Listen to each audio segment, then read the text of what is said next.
Imagina um presidente que ficou quase 20 anos no poder, mudou completamente o Brasil e ainda voltou anos depois por voto popular. Parece coisa de série, né? Mas isso aconteceu de verdade. Hoje, no De Quem é a Vez, vamos conhecer a história de Getúlio Vargas, o homem que governou com mão de ferro e ficou conhecido como pai dos pobres e mãe dos ricos ao mesmo tempo. Getúlio Dornelles Vargas nasceu no interior do Rio Grande do Sul, em 1882. Ele foi advogado, político, líder revolucionário e um dos presidentes mais marcantes da nossa história. Amado por uns, odiado por outros, mas impossível de ignorar. E se você vive no Brasil com carteira assinada, salário mínimo e CLT, pode apostar que tem um dedo dele aí. Getúlio Vargas nasceu no interior, numa cidadezinha chamada São Borja. Isso fica no interior do Rio Grande do Sul, em uma família tradicional de estancieiros. Seu pai, Manuel Nascimento Vargas, era militar e participou da Guerra do Paraguai, enquanto sua mãe, Cândida Dornelles Vargas, pertencia a uma família influente na região. Desde jovem, Vargas demonstrou interesse pela vida pública. Estudou em São Borja e, posteriormente, em Ouro Preto, Minas Gerais. Durante sua juventude, envolveu-se em um incidente em Ouro Preto que resultou na morte de um colega,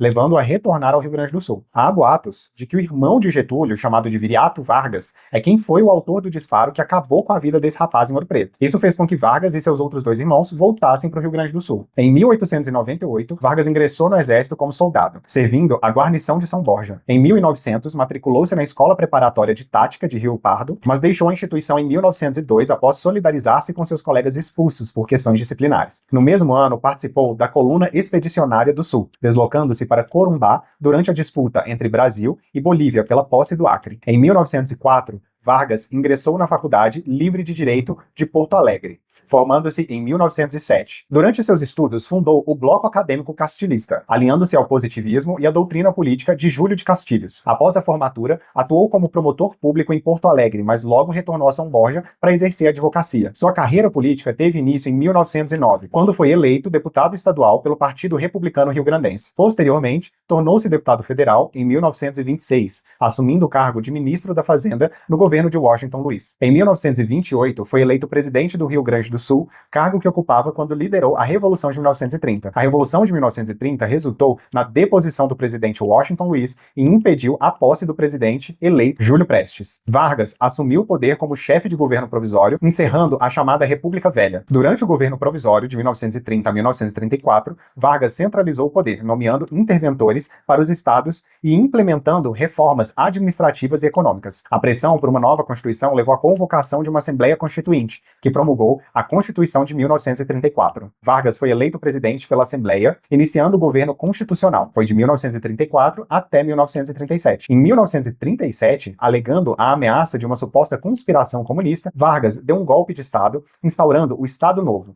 um regime ditatorial que durou até 1945. Durante esse período, suspendeu as liberdades civis, dissolveu o Congresso Nacional, extinguiu os partidos políticos e censurou a imprensa. Apesar do autoritarismo, promoveu a industrialização do país, criou a Justiça de Trabalho, instituiu o salário mínimo e consolidou as leis trabalhistas com a CLT em 1943. Com o fim da Segunda Guerra Mundial e a pressão por redemocratização, Vargas foi deposto em um movimento militar em 29 de outubro de 1945. Retornou à política em 1950, sendo eleito presidente pelo voto direto. Durante seu segundo mandato, de 1951 até 1954, adotou uma política nacionalista, destacando-se a criação da Petrobras em 1953. Enfrentou forte oposição política e, em meio a uma crise, suicidou-se em 24 de agosto de 1954, no Palácio do Catete, no Rio de Janeiro. Getúlio é cheio de contradições. Ele foi o presidente que mais tempo ficou no poder no Brasil no século XX. Ele criou a CLT, o salário mínimo, e instituiu o feriado de 1º de maio, Dia do Trabalhador. Mas também foi autoritário, implantou censura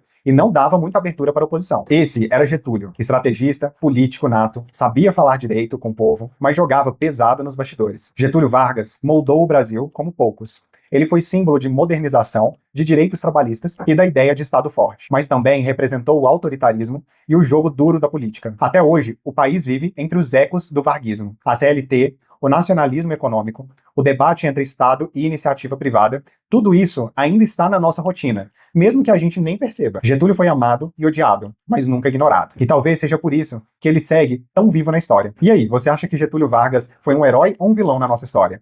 Comenta aqui embaixo e aproveita para dizer de quem é a vez no próximo episódio. Curte o vídeo, se inscreve no canal e ativa o sininho para não perder nenhuma história. Até a próxima!